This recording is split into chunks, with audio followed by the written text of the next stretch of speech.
हाय दोस्तों, अभी तक हम लोगों ने जो बात की मेनली आइडियल ट्रांसफार्मर के अराउंड कंसंट्रेटेड थी, जिसमें हमने ये देखा आइडियल ट्रांसफार्मर में वोल्टेज का इक्वेशन क्या होता है, एमएमएफ बैलेंसिंग क्या होती है, पावर कंजर्वेशन क्या होता है और इंपिडेंस को कैसे रेफर करते हैं। मैंने आइडियल ट्रांसफार्मर के अंदर कुछ एजम्पशंस आप लोगों को बताया था। मेन एजम्पशन था कि परमिएबिलिटी इनफाइनाइट होती है और रिलक्टेंस जीरो होती है। इसके अलावा मैंने बताया था लीकेज फ्लक्स जीरो होता है, कोर लॉसेस जीरो होते हैं, वाइंडिंग का रेजिस्टेंस जीरो होता है। इसके अलावा हमने ये देखा था मैग्नेटाइजेशन कर्व लीनियर होता है। अब हम क्या करने वाले हैं, अब हम बात करने वाले हैं प्रैक्टिकल ट्रांसफार्मर की। तो जो भी आइडियल ट्रांसफार्मर के अंदर हमारे एजम्पशन थे, उन एजम्पशंस को एक एक करके हम लोग रिमूव करेंगे। ठीक है, तो अभी हम लोग बात कर रहे हैं सबसे पहले transformer at no load. No load का मतलब ये हुआ कि सेकेंडरी साइड पे कोई भी लोड कनेक्टेड नहीं है, और अगर कोई लोड कनेक्टेड नहीं है तो सेकेंडरी साइड कैसी मानी जाएगी, ओपन सर्किट। ठीक है, तो मैं ड्रॉ करता हूं एक बार ट्रांसफार्मर, फिर समझते हैं कि इसके अंदर क्या होने वाला है।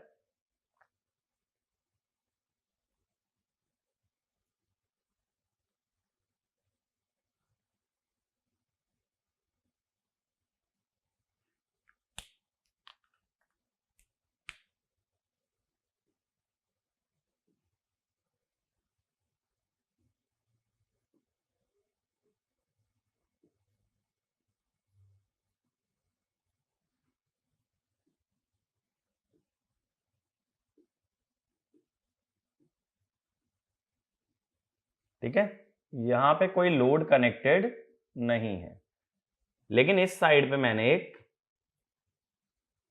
सोर्स कनेक्ट करके रखा है, एक एसी सोर्स।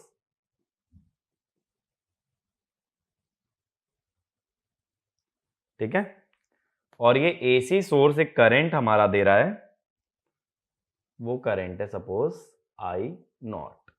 तो आई नॉट क्या है, I nought is primary current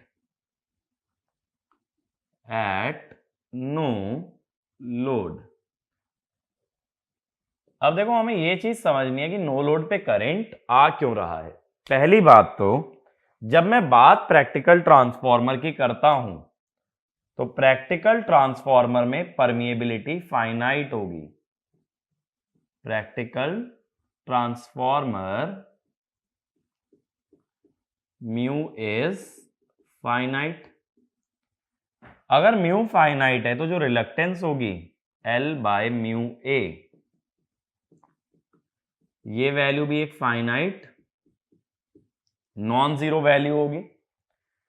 अब हम क्या जानते हैं, MMF equal to phi into reluctance. तो इसका मतलब क्या हुआ, for non zero flux MMF is not equal to zero. पहले हम आइडियल ट्रांसफार्मर में क्या बोल रहे थे कि जब भी एक अमाउंट ऑफ फ्लक्स एस्टैब्लिश करना है कोर में, तो जीरो रिलक्टेंस के कारण उस फ्लक्स को बनाने के लिए किसी एमएमएफ की जरूरत नहीं पड़ती। लेकिन अब मैंने क्या बोला, जब एक प्रैक्टिकल ट्रांसफार्मर आया तो इसकी परमिएबिलिटी फाइनाइट है। परमिएबिलिटी अगर इसकी फाइनाइट है तो फ्लक्स बनाने के लिए कुछ ना कुछ एमएमएफ की जरूरत पड़ेगी, और उस एमएमएफ को बनाने के लिए कुछ ना कुछ करंट की जरूरत पड़ेगी। तो इसीलिए हमने क्या बोला कि F is not equal to zero. तो इससे हम क्या समझते हैं, पहले एफ नॉन जीरो के नीचे लिखना, एफ नॉन जीरो के नीचे लिखो, a small amount of current, a small amount of current will be required, a small amount of current will be required to generate MMF, to generate MMF and establish flux, to generate MMF and establish flux inside the core, inside the core। ठीक है, ये हमारा flux है इसे बनाने के लिए कुछ एमएमएफ हमें चाहिए। और देखो जब यहां कोई लोड नहीं है ना, तो इसका मतलब है I2 जीरो है, I2 अभी जीरो चल रहा है। तो फ्लक्स बनाने के लिए प्राइमरी में जो करंट आएगा, एक स्मॉल अमाउंट ऑफ करंट की जरूरत पड़ेगी, जबकि आइडियल ट्रांसफॉर्मर में किसी करंट की जरूरत नहीं पड़ती।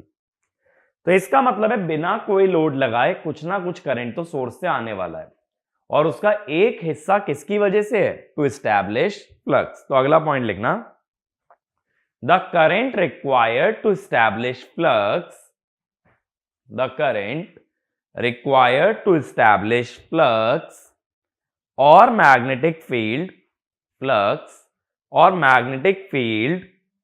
inside the core, magnetic field inside the core is called as magnetizing current, is called as magnetizing current। ठीक है, उसको लिखते हैं आई म्यू से। आई म्यू लिखने का रीजन क्या है कि ये आई म्यू आया क्यों है, ये फाइनाइट परमिएबिलिटी की वजह से आया है। तो ये करंट कितना होगा ये हमेशा डिपेंड करेगा परमिएबिलिटी पे, इसीलिए हमने लिखा आई म्यू, म्यू माने permeability.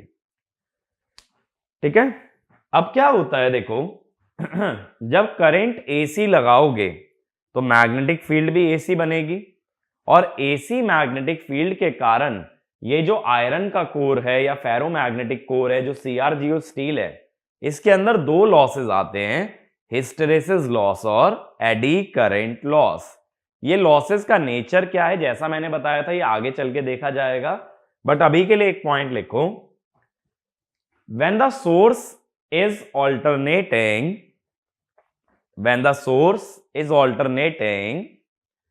the flux inside the core is also alternating, the flux inside the core is also alternating, and due to alternating flux,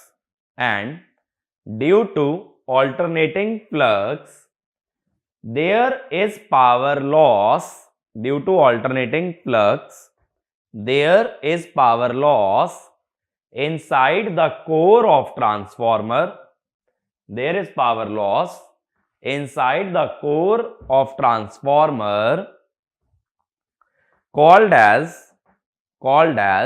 core loss और आयरन लॉस, कोर लॉस और iron loss. Iron इसलिए बोलते हैं क्योंकि core या तो steel से बनेगा या आयरन से बनेगा, स्टील भी आयरन का ही एक मॉडिफाइड वर्जन है, तो इसीलिए बोल देते हैं आयरन लॉस। ठीक है, अब क्या होता है, जो कोर लॉस है या आयरन लॉस है, ये मैंने बताया दो कंपोनेंट से बनता है, हिस्टेरेसिस लॉस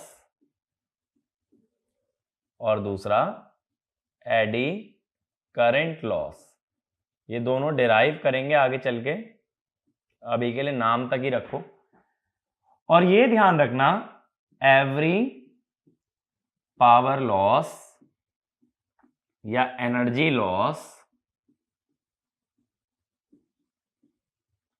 एवरी पावर और energy loss contains real power. ठीक है, किसी भी पावर या एनर्जी लॉस में बात कौन सी पावर की होती है, रियल पावर की। ठीक है, तो ये जो कोर लॉस है ये क्या है, एक real power.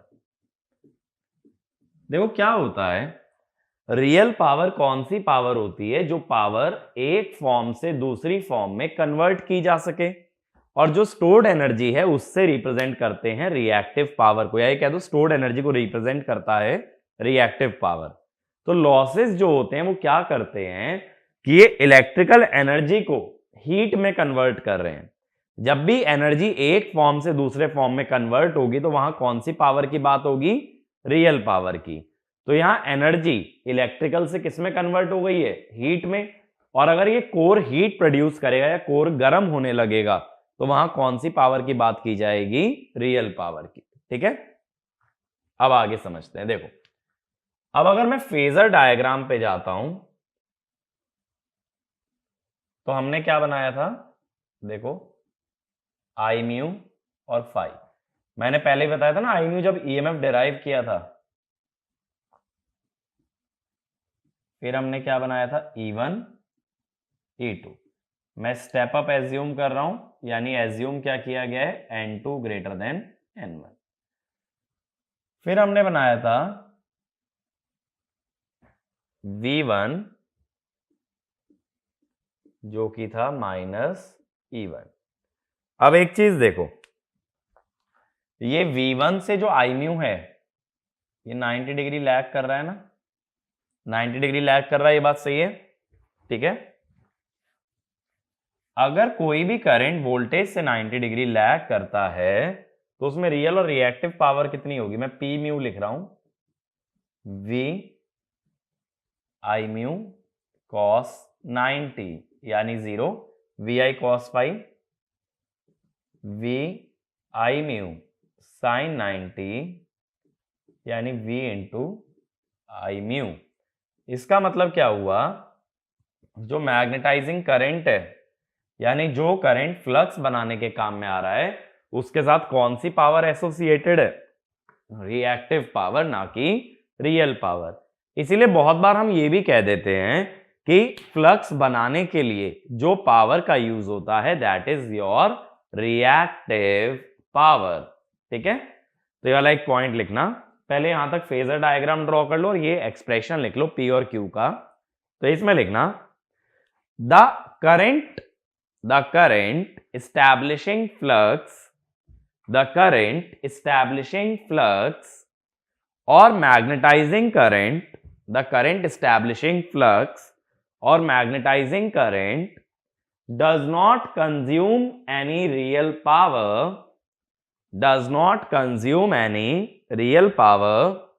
but only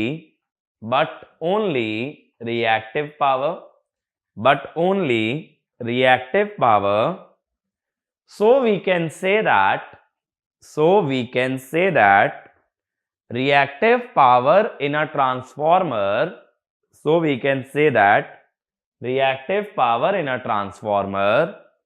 is required to establish flux। मेरी बात क्लियर हुई? तो ट्रांसफॉर्मर को कुछ ना कुछ रिएक्टिव पावर की जरूरत है सोर्स से, जिससे कि वो फ्लक्स बना सके। यानी ये जो आई म्यू करंट है ये तो रियल पावर को कंट्रीब्यूट नहीं करता, लेकिन मैंने बोला लॉसेस में कौन सी पावर आती है? सिर्फ रियल पावर। अब सिर्फ रियल पावर आने का मतलब है कि एंगल क्या होना चाहिए वोल्टेज और करंट में?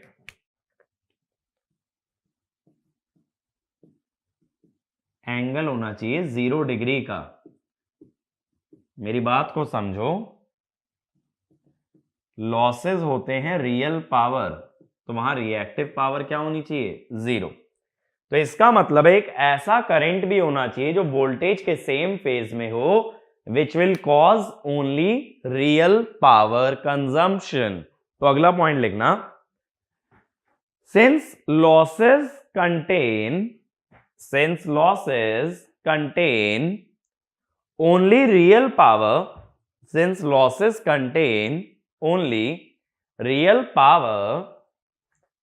there must be certain current in same phase as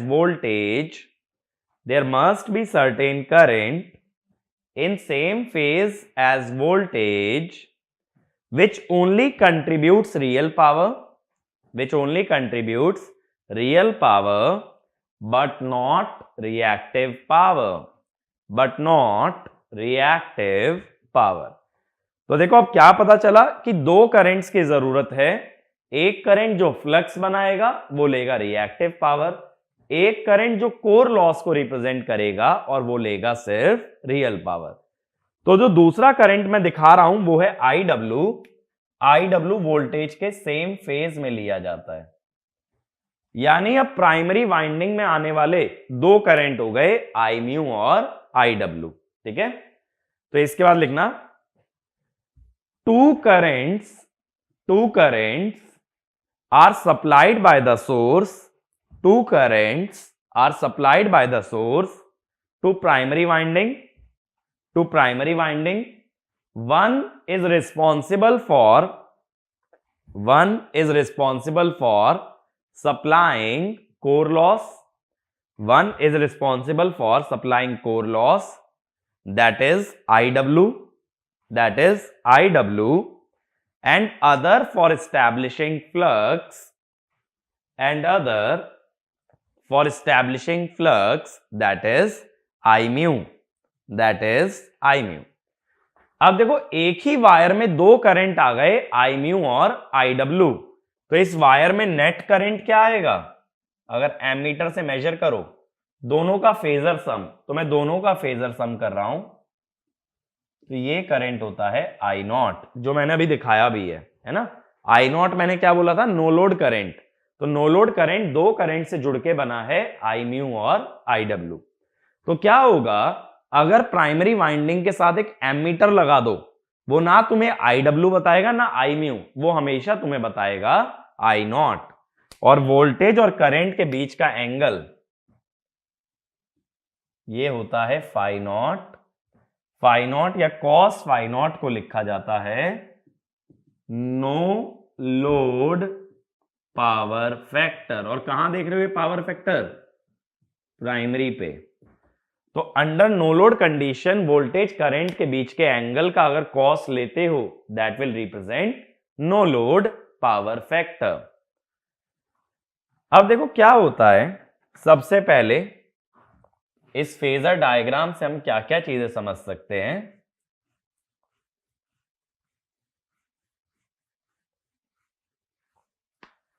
सबसे पहली बात, आई नॉट को क्या लिखा जाएगा? आई नॉट लिखा जाएगा नो लोड करंट। इसको मैं दो करंट्स में तोड़ सकता हूं, आई डब्ल्यू जो कि हो जाएगा I not cos phi nought, I mu जो कि हो जाएगा I nought sine phi nought. I W को लिखोगे कोर लॉस कंपोनेंट है ये करंट का of I nought. I mu को लिखोगे magnetising component of I nought, या मैग्नेटाइजिंग करंट भी लिख सकते हो सिंपली। माने नो लोड पे जो करंट आ रहा है इसको दो हिस्सों में डिवाइड कर सकते हो। अब देखो ऐसा मत सोचो ये दो करंट से बना है, बल्कि ऐसा सोचो आई नॉट को दो हिस्सों में डिवाइड कर सकते हैं, एक जो फ्लक्स बनाएगा और एक जो कोर लॉसेस सप्लाई करेगा। कोर लॉस सप्लाई करने का मतलब क्या होता है? कई बार देखो जब पहले मैं पढ़ता था ना, मेरे भी दिमाग में ये बात समझ नहीं आती है लॉस सप्लाई करने का मतलब क्या है। देखो सिस्टम में कहीं भी कोई लॉस हो, सिस्टम में कहीं पे भी कोई लॉस अगर आता है तो वो एनर्जी आ कहां से रही है? जो भी लॉस हो रही है। जैसे ऐसा सोचो, मान लो तुमसे कुछ पैसों का नुकसान हो जाता है, ठीक है, तो मैं ये जानना चाहता हूं वो पैसे आए कहां से? वो पैसे आए होंगे सोर्स से। जैसे अगर तुम्हारे पेरेंट्स अर्न कर रहे हैं तो पैसा तुम्हारे पेरेंट्स से आया है। तो लॉस एनर्जी का कहीं भी हो, वो एनर्जी चली कहां से होगी? सोर्स से। तो जब मैं कहता हूं सप्लाई द लॉसेस, इसका मतलब क्या होता है?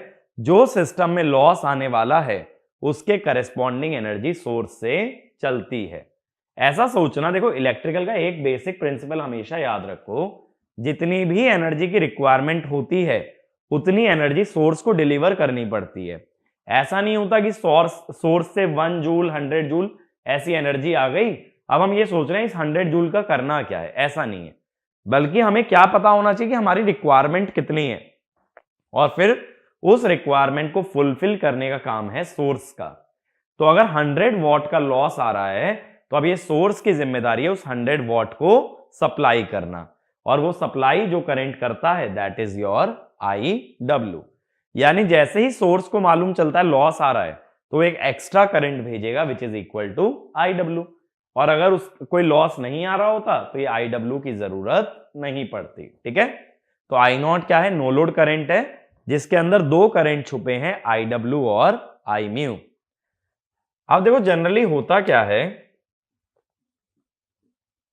Generally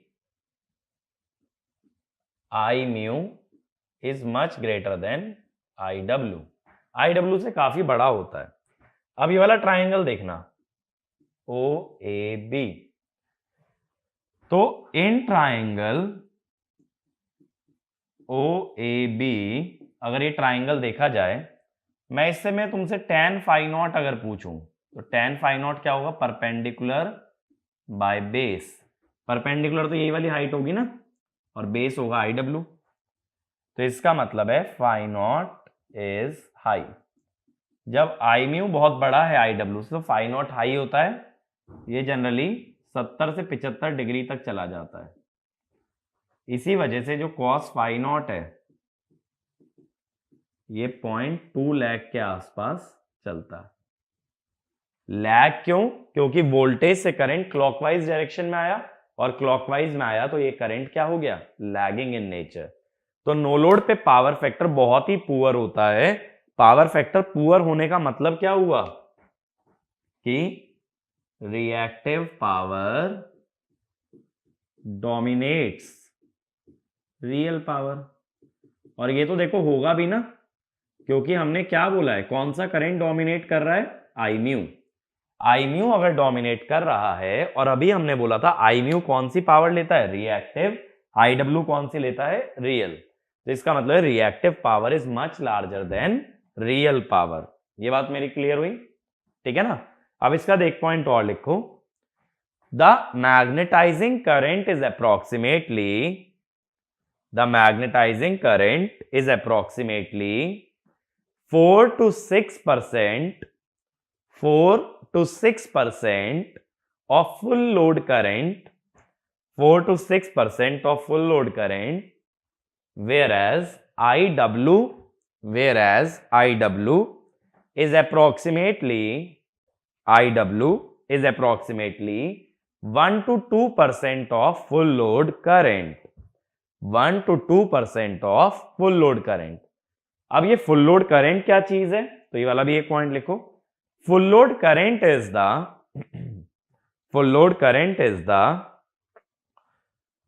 rated current of the machine, that is the current when machine operates at rated voltage and rated power, ठीक है। मैंने ये बताया था पर यूनिट सिस्टम के अंदर भी कि दो रेटिंग हर सिस्टम की हमेशा पता होती है, एक पावर एक वोल्टेज। तो जब पावर और वोल्टेज दोनों ही रेटेड हो जाए तब हम क्या कहते हैं उसे, तब हम उसे कह देते हैं रेटेड करंट, ठीक है। और वही होता है फुल लोड करंट। तो रेटेड करंट से I म्यू कितना है, 4 से 6% और IW है 1 से 2%। अब देखो ये तो बात हुई प्रैक्टिकल कंसेप्ट की, कि भाई जब हमने एक्सपेरिमेंट किया ट्रांसफॉर्मर पे, सेकेंडरी साइड ओपन करके मान लो मैंने एमीटर लगाया, तो मेरे पास करंट क्या आया, I नॉट, और मेरे पास पावर जो आ रही है, रियल पावर आ रही है IW की वजह से, और रिएक्टिव पावर आ रही है I म्यू। लेकिन एक चीज सोचो, जब हम अपनी कॉपी में एनालिसिस करते हैं या फिर हम अपने घर पे एनालिसिस करते हैं, तो एक एक्चुअल ट्रांसफॉर्मर तो नहीं लेके बैठेंगे। तो मुझे क्या करना है, इस ट्रांसफॉर्मर को एक सर्किट में कन्वर्ट करना है, क्योंकि अगर मैंने सर्किट में कन्वर्ट कर लिया तो मैं नेटवर्क एनालिसिस लगा करके कभी भी ट्रांसफॉर्मर को सिंप्लीफाई कर सकता हूं। और जब कभी किसी भी फिजिकल सिस्टम को, एक फिजिकल डिवाइस को एक सर्किट में लाते हैं तो उसे बोलते हैं इक्विवेलेंट सर्किट। इक्विवेलेंट सर्किट का मतलब इस सर्किट की जो वैल्यूज आएंगी they will be same as that of the physical system. तो ये सर्किट एक्चुअल में सिस्टम के अंदर नहीं है, ये सर्किट उस सिस्टम को रिप्रेजेंट करता है, यानी ये जो वैल्यूज देता है वही वैल्यूज देता है जो सिस्टम के अंदर आती हैं, ठीक है। अब ये इक्विवेलेंट सर्किट कैसे बनाएं, अभी तक जितना हमने पढ़ा है उसके बेसिस पे देखो। अभी मैंने ये पढ़ा है कि जब नो लोड की बात आती है तो प्राइमरी से दो करंट आते हैं, एक वोल्टेज के सेम फेज में होता है और एक वोल्टेज से 90 डिग्री लैग करता है। अब देखो पहले तो मैं एक आइडियल ट्रांसफार्मर बना लेता हूं। आइडियल ट्रांसफार्मर कैसे दिखाते हैं, सिंपली इस टाइप से।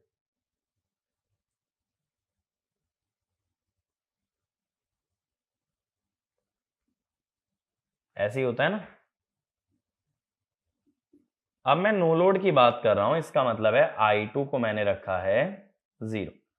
अगर एक आइडियल ट्रांसफार्मर होता तो मैं जानता हूं I1 और I2 का रेशो क्या होता है, टर्न्स रेशो के बराबर उल्टा चलता है बेसिकली। I1 बाय I2 कितना होना चाहिए, N2 बाय N1। तो इसका मतलब अगर I2 0 रखोगे तो प्राइमरी का भी करंट 0 आना चाहिए। लेकिन अभी हमने प्रूफ किया कि इवन अगर सेकेंडरी में कोई करंट ना हो तो प्राइमरी में एक छोटा करंट आता है, दैट इज I0। और वो I0 दो करंट से बना है, एक जो वोल्टेज के सेम फेज में है, एक है 90 डिग्री लैगिंग। तो देखो ये मैंने वोल्टेज लिख दी V1 है और ये मैंने वोल्टेज लिख दी है V2 है। अब V1 से एक करंट चलना चाहिए I0 जो दो करंट्स में डिवाइड होगा, एक वोल्टेज के सेम फेज में, एक 90 डिग्री लैगिंग। वोल्टेज के सेम फेज में कौन दे सकता है करंट, रेजिस्टेंस। और वोल्टेज से 90 डिग्री लैगिंग कब होता है current, in case of inductance. तो मैं यहां क्या करता हूं, सेम चीज शो करने का तरीका है कि एक तो रेजिस्टेंस लगाओ और एक लगाओ इंडक्टेंस। इसको मैंने बोल दिया आरसी और ये एक्सएम। अब बात है ये दोनों पैरेलल में ही क्यों लगाए, क्योंकि देखो सीरीज सर्किट में करंट सेम होता है, वोल्टेज अलग अलग होती है। लेकिन अभी मुझे दो करंट बनाने थे। करंट डिवाइड कब हो सकता है, in case of parallel network. अगर सीरीज लेते तो current would be same, voltage will get divided. तो अब मैं क्या कहूंगा, वोल्टेज के सेम फेज वाला करंट है IW और वोल्टेज से 90 डिग्री लैगिंग वाला है I म्यू। तो इस सर्किट में IW क्या कह सकते हो, IW को कह सकते हो V1 bye RC, I mu को कह सकते हो V1 बाय XM, और ये दोनों का सम हो गया I0। ठीक है। अब बचा हुआ ट्रांसफॉर्मर है मेरा आइडियल ट्रांसफॉर्मर। ये जो है ना, जो टर्न्स रेशो दिखा रहा हूं, ये वाला ट्रांसफॉर्मर आइडियल ट्रांसफॉर्मर है। यानी आइडियल ट्रांसफॉर्मर में मैंने क्या जोड़ दिया है, एक R और एक X जोड़ दिया है। आइडियल ट्रांसफॉर्मर होता है ना तो बस ये दो वाइंडिंग दिखाते हैं। तो अब मैं कोशिश क्या कर रहा हूं, जैसे जैसे मैं नॉन आइडियलिटीज इंट्रोड्यूस करता जाऊं वैसे वैसे मैं आइडियल ट्रांसफॉर्मर के सर्किट को मॉडिफाई करता जाऊंगा। अब यहां तुम दिखा सकते हो ये इंड्यूस्ड EMF है E2 और इधर ये इंड्यूस्ड EMF है E1। ठीक है। E1 और E2 में क्या रिलेशन है, E1 और E2 में रिलेशन है टर्न्स रेशो का। सिंपली आइडियल ट्रांसफॉर्मर में टर्न्स रेशो का रिलेशन चलता है ना वोल्टेज में। और मान लो ये करंट को ऐसा बोल देता हूं I1 डैश, तो आइडियल ट्रांसफॉर्मर के करंट्स में क्या रिलेशन चलता है, टर्न्स रेशो से उल्टा। ठीक है। तो ये R और X के अलावा जो बचा हुआ सर्किट है that is your ideal transformer. और इसमें जो RC और XM लगाए हैं, RC represents core loss, XM represents magnetization. Magnetization माने सर्किट में फ्लक्स का इस्टेब्लिश होना या फ्लक्स का डेवलप होना। मेरी ये बात क्लियर हुई। तो ये ध्यान रखना, किसी भी ट्रांसफॉर्मर के सर्किट में जो दो वाइंडिंग होती है आइडियल ट्रांसफॉर्मर होता है, बाकी सारे कंपोनेंट एक्सटर्नली जोड़े जाते हैं। तो ट्रांसफॉर्मर तो यही है, बट इसको मैं सर्किट में रिप्रेजेंट करना चाहता हूं। ठीक है। तो अब इस पे देखो एक छोटा सा क्वेश्चन लिखो, by keeping applied voltage constant, by keeping applied voltage constant, if frequency of operation is reduced, if frequency of operation is reduced, what happens to no load current, what happens to no load current and its power factor, what happens to no load current and its power factor।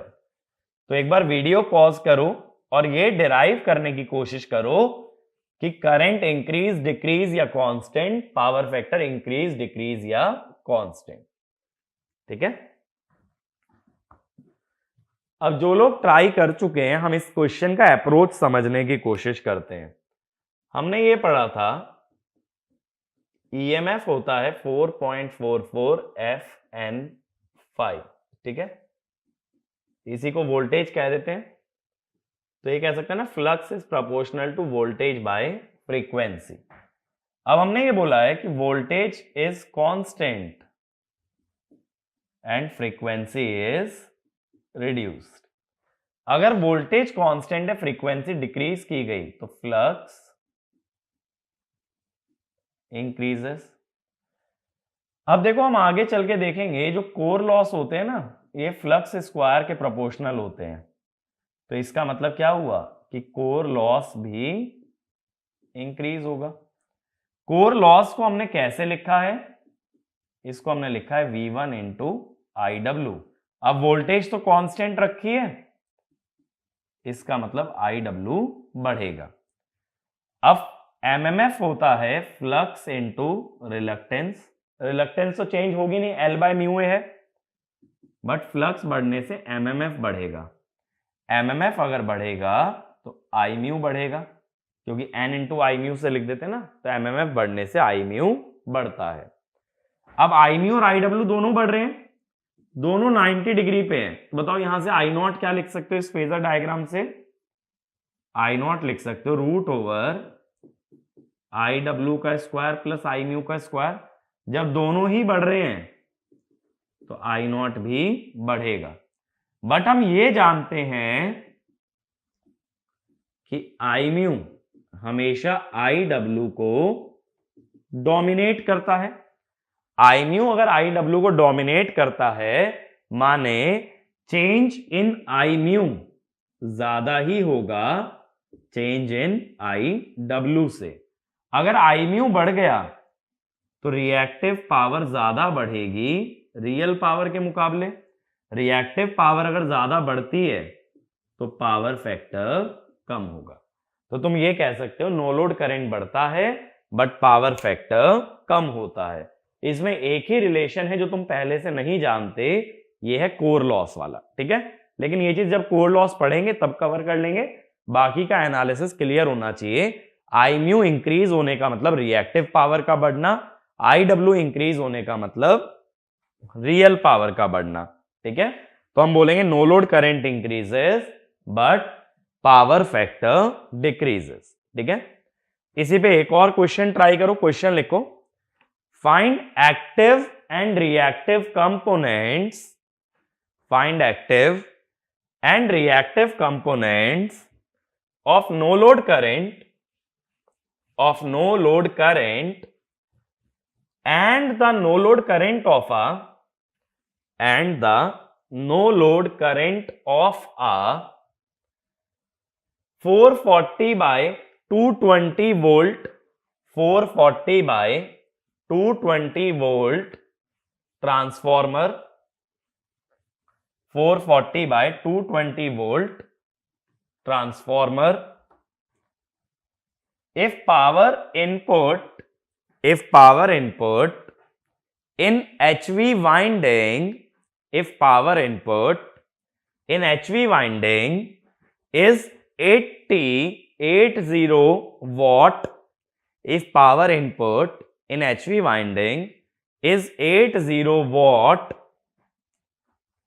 the low voltage winding is kept open, the low voltage winding is kept open and no load power factor is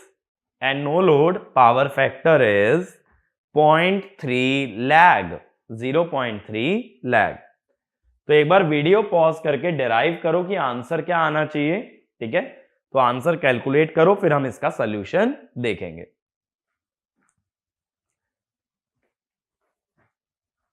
अब जो लोग attempt कर चुके हैं, अगर हम solution की बात करते हैं यहां पे, तो इसने हमें क्या क्या डेटा दिया है। पहले देखो डेटा समझा करो। मशीन के क्वेश्चन में 440/220 वोल्ट का ट्रांसफॉर्मर है, पावर इनपुट दिया है 80 वॉट, पावर फैक्टर दिया है 0.3 लैग, और बोला है एलवी साइड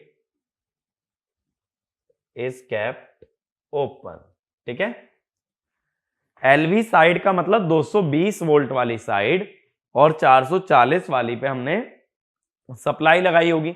अब इसने पूछा एक्टिव और रिएक्टिव कंपोनेंट। एक्टिव कंपोनेंट माने आईडब्ल्यू, रिएक्टिव कंपोनेंट माने आई म्यू, और नो लोड करंट भी पूछा है, that is I not.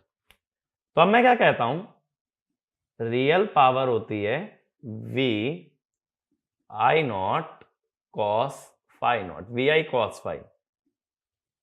Voltage कितनी लोगे, एचवी साइड पे है 440, आई नॉट मुझे पता नहीं है, कॉस फाई नॉट है 0.3। तो आई नॉट क्या हो जाएगा, यहां से अगर देखो आई नॉट निकालोगे तो आएगा 0.606 एम्पियर। लेकिन रियल पावर, या अब यहां से देखो आई डब्ल्यू अगर निकालना है, आई डब्ल्यू ऐसे आ जाएगा, I not cos phi nought, आई मैंने फॉर्मूला लिखवाया था 0.606 इंटू 0.3, ठीक है। तो 0.1818, ठीक है। तो ये हो जाएगा आई म्यू, कितना हो जाएगा, आई म्यू हो जाएगा √over I nought square minus I W square, क्योंकि I mu square plus I W square से आई नॉट बनता है ना। तो ये आ जाएगा तुम्हारा 0.577 एम्पियर। तो इस टाइप का क्वेश्चन बन सकता है आई म्यू और आई नॉट पे, ठीक है। तो ये वाला क्वेश्चन क्लियर हुआ। रियल पावर से मैंने आई नॉट निकाला, फिर आई नॉट और एंगल से निकाला आई डब्ल्यू। निकालने को I mu I nought sine phi nought से भी आ सकता था, बट उसके लिए कॉस फाई नॉट से पहले साइन फाई नॉट निकालना पड़ता, बात बराबर पड़ती। बट एक दूसरा तरीका क्या हो सकता है, टोटल करंट में से अगर कोर लॉस का करंट हम लोग हटा देते हैं, ठीक है। तो अब इस सेक्शन में क्या क्या चीजें समझे हम लोग। इस सेक्शन के अंदर अगर कोई चीज याद रखनी तो फेजर डायग्राम याद रखो कि उसमें आई म्यू आता है, आई डब्ल्यू आता है, फाई नॉट आता है। ये बेसिक चीज याद रखोगे तो इजी रहेगा।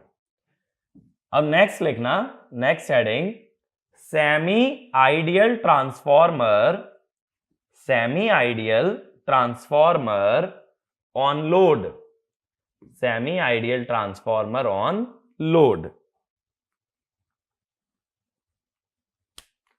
अब इसका क्या मतलब है,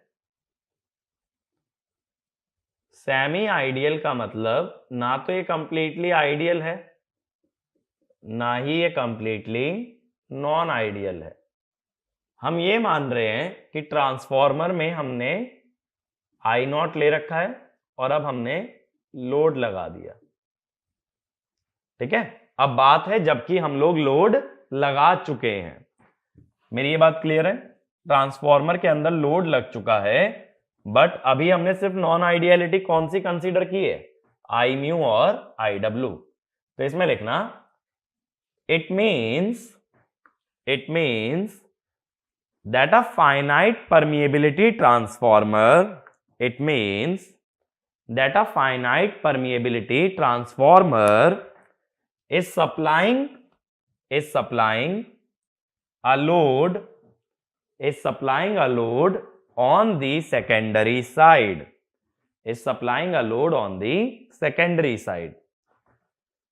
तो इसका मतलब है कि ये ट्रांसफॉर्मर ऐसा है जिसके अंदर आई म्यू और आई डब्ल्यू एग्जिस्ट करते हैं। अब इसमें मैंने लोड जोड़ दिया, यानी मैंने क्या जोड़ दिया, लोड जोड़ने से अब करंट जीरो नहीं रहेगा, पहले ओपन सर्किट था तो करंट क्या था, 0। अब देखो प्राइमरी वाइंडिंग का जो करंट है वो ये फ्लक्स फाई स्टैब्लिश करता है। ये फ्लक्स कैसा है, क्लॉकवाइज है, ठीक है। अब ये जो सेकेंडरी वाइंडिंग होगी इसका फ्लक्स कैसा होना चाहिए, डायरेक्टली भी अगर सोचोगे तो लेंज लॉ के हिसाब से इसका फ्लक्स अपोज करना चाहिए, that is your phi secondary. यानी सेकेंडरी में लोड जोड़ते ही सेकेंडरी में करंट आना शुरू हुआ और सेकेंडरी ने जो फ्लक्स बनाया वो प्राइमरी के फ्लक्स को अपोज किया। तो अगर मैं कहूं कोर के अंदर कितना फ्लक्स हुआ, कोर के अंदर फ्लक्स हुआ phi primary minus phi secondary, ठीक है। ये मेरी बात क्लियर हुई। दोनों फ्लक्सेस अपोज कर रहे हैं और फ्लक्स तो एक स्केलर होता है, डायरेक्टली ऐड या सब्ट्रैक्ट हो सकता है करंट की तरह। जैसे करंट सेम डायरेक्शन में ऐड हो जाते हैं, अपोजिट में सब्ट्रैक्ट हो जाते हैं, ऐसी फ्लक्सेस सेम डायरेक्शन में ऐड और अपोजिट में सब्ट्रैक्ट। ये मेरी बात क्लियर हुई। लेकिन एक इक्वेशन मैं ये जानता हूं कि वोल्टेज होती है 4.44 FN फाई, यानी कि फाई क्या होता है V by 4.44 F into N। मेरी ये बात क्लियर है। अब इसका मतलब क्या है, if V by F is constant, flux must be constant. लेकिन अभी हम क्या बोल रहे हैं, जैसे ही सेकेंडरी का करंट आएगा वो प्राइमरी के फ्लक्स को अपोज करके फ्लक्स को रिड्यूस कर देगा। लेकिन वोल्टेज वाले रिलेशन से क्या पता चल रहा है कि फ्लक्स मस्ट बी कांस्टेंट। अब ये दोनों चीजें थोड़ी कॉन्ट्राडिक्टिंग हो गई, सोचो तो।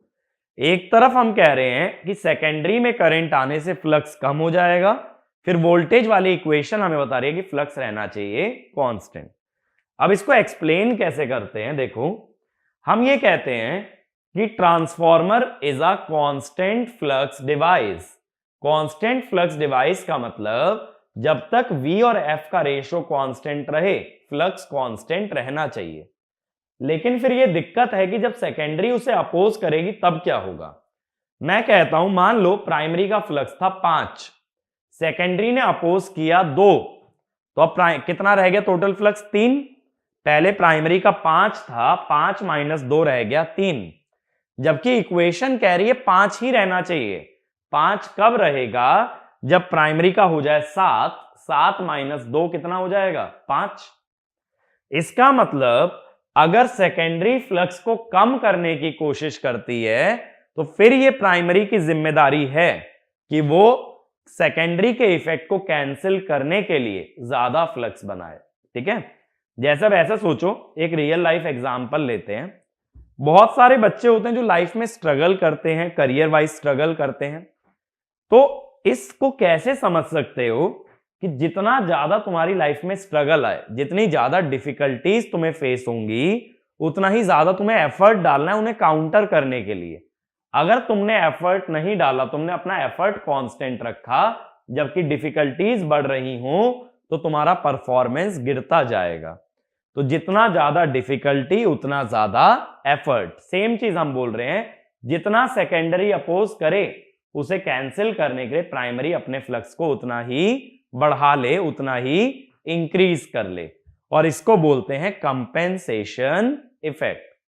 तो ये वाला एक पॉइंट लिखना, when load is connected across secondary, when load is connected across secondary, current flows in the secondary winding, current flows in the secondary winding which opposes primary flux, which opposes primary flux and tries to reduce the overall flux, and tries to reduce the overall flux, but from EMF equation, flux is constant, but from EMF equation flux is constant as long as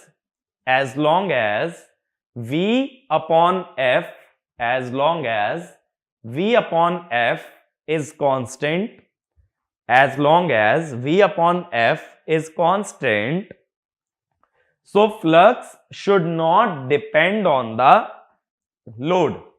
So flux should not depend on the load. Hence core flux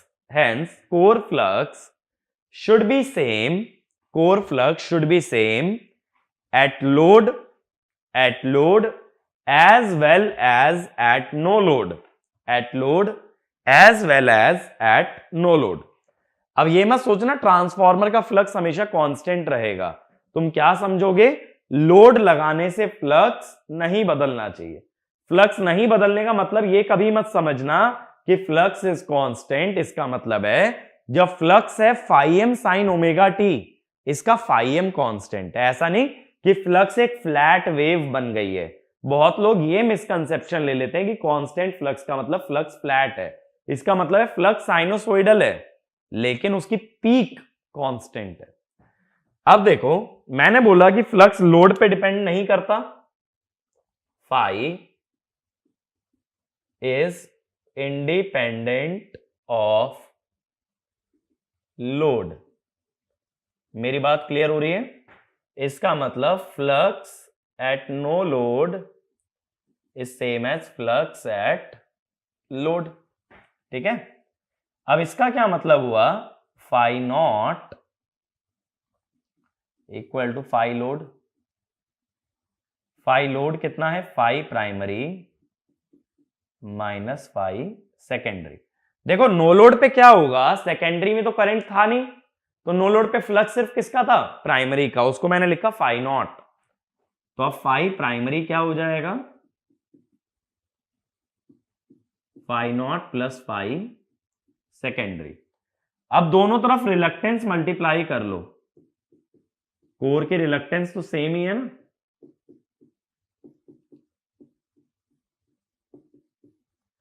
flux into reluctance होता है MMF. इसको मान लो N1 into IP.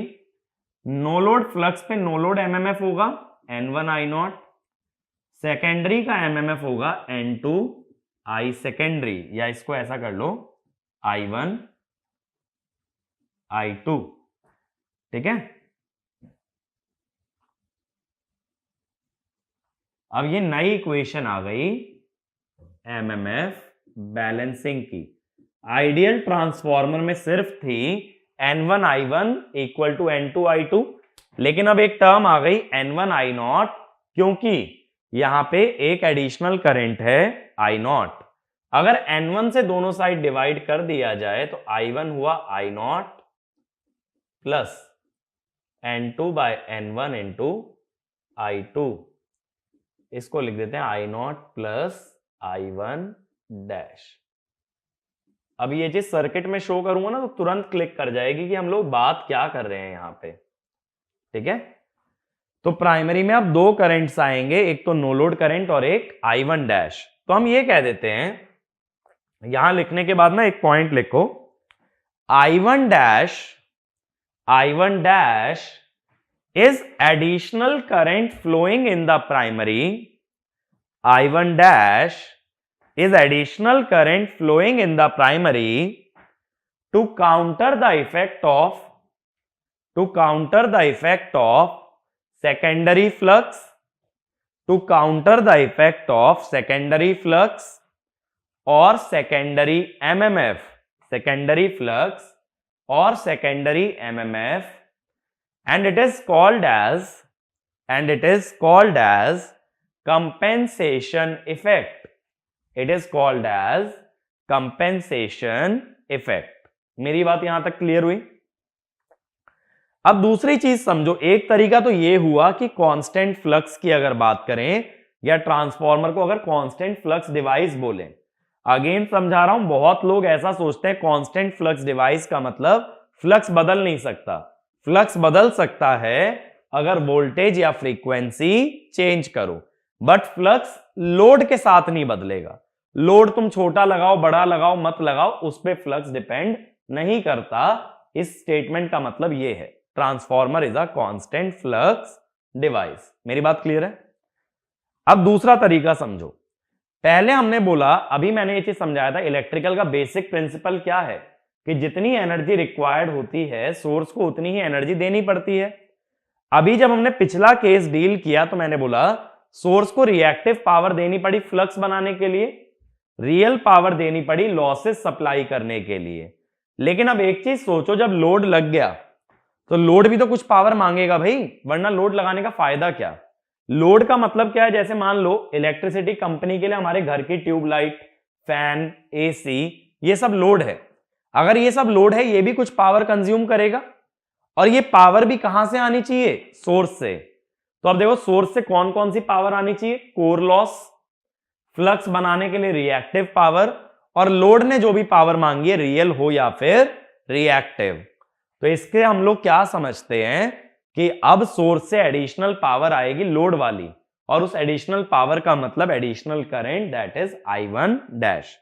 देखो चाहो तो यहां conjugate ले लो,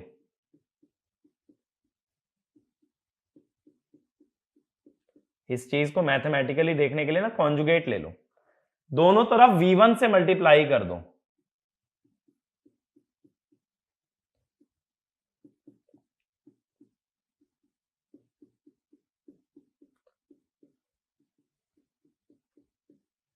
ये हो गया S1 S0 plus S1 dash. अब ये जो S1 डैश है, S1 डैश कितना है? V1 को क्या लिख सकते हो? V1 को लिख सकते हैं N1 bye N2 into V2, ठीक है। I1 डैश अभी मैंने लिखा था ना N2 by N1 into I2,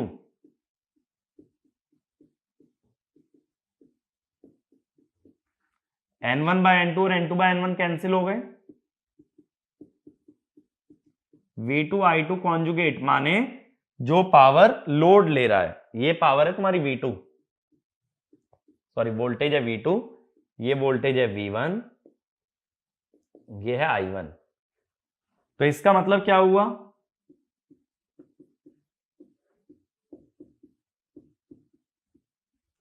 कि प्राइमरी में अब दो पावर आ रही है, एक तो जो नो लोड पे आ रही थी और एक जो लोड पे आ रही है, ठीक है।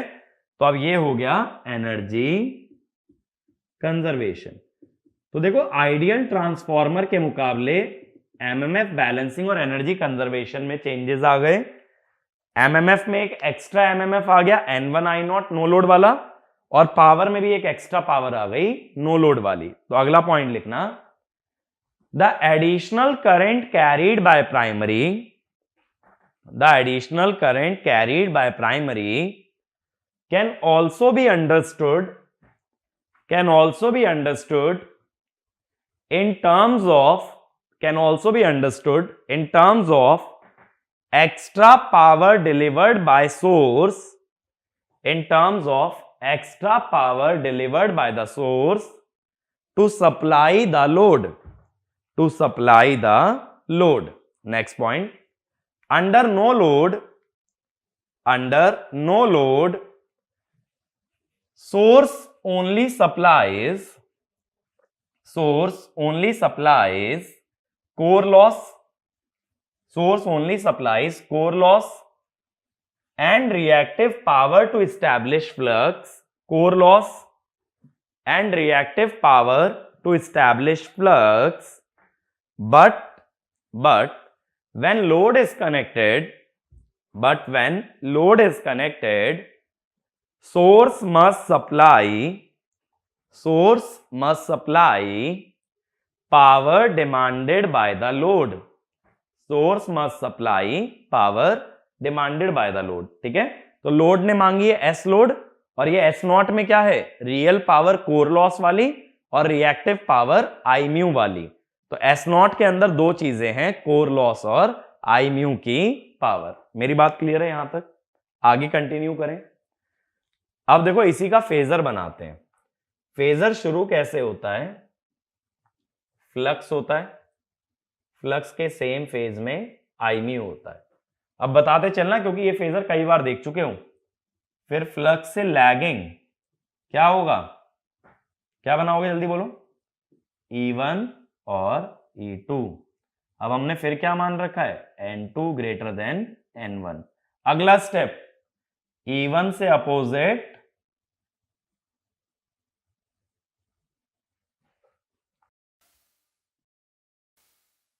ठीक है, तुम लोग जो बना रहे हो ना, तुम लोग स्केल से बनाना, E1 से अपोजिट V1। फिर क्या था नो लोड वाले केस में भाई, V1 के सेम फेस में IW और ये मिलके क्या बनाते हैं, I0। अब हमने सेकेंडरी पे लोड लगा दिया, तो लोड की वजह से I2 करंट आ गया ना, I2 करंट अगर आ गया तो लैगिंग मान लो ये I2 है जो E2 से लैग कर रहा है।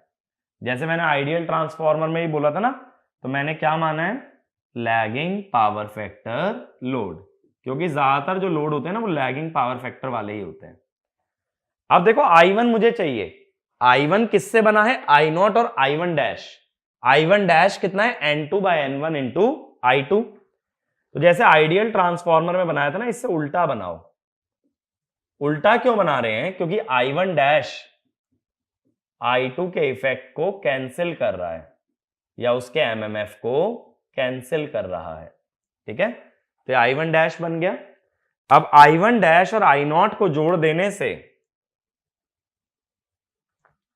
हम क्या बना देंगे, यहां पे हम यहां बना देंगे ऐसे I1। अब ये है हमारा प्राइमरी का टोटल करंट। मेरी बात क्लियर हुई? तो अगला पॉइंट ये लिखना, I1 dash and I2, I1 dash and I2 are drawn in opposite phase. I1 dash and I2 are drawn in opposite phase because I1 dash is additional current. I1 dash is additional current carried by primary. Additional current carried by primary in order to compensate the effect of secondary flux. In order to compensate the effect of secondary flux. Next point, I1 dash and I2 are practically in the same phase. Are practically in the same phase. अब देखो क्या होता है,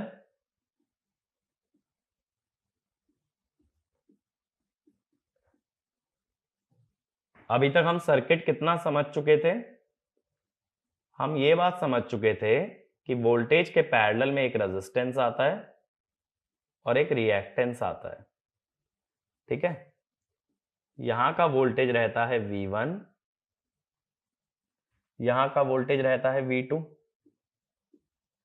या चलो थोड़ा और अच्छे से बना लें अगर, तो लोड के अक्रॉस रहता है V2 और इस पे होता है वाइंडिंग पे E2, इधर की वाइंडिंग पे E1, ये करंट हुआ I2, ये करंट हुआ I1 डैश।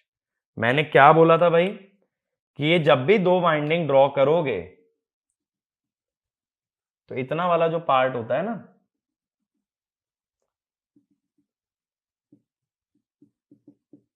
ये वाला पार्ट आइडियल ट्रांसफॉर्मर को रिप्रेजेंट करता है, जिसका मतलब है ये कह सकते हो कि E2 जो आएगा वो simply N2 by N1 into E1 आएगा, ठीक है। और I1 डैश जो आएगा, जो अभी हमने कंसेप्चुअली भी डिराइव किया MMF से, वो simply N2 by N1 into I2 आएगा। तो यही चीज मैंने अभी तुम्हें लिखवाई है, देखो I1 डैश और I2 में जो रिलेशन है वो टर्न्स रेशो का है, इसीलिए I1 डैश और I2 किसमें होने चाहिए, सेम फेज में। बट ड्रॉ अपोजिट क्यों किया है मैंने, to show cancellation of flux और MMF, ठीक है।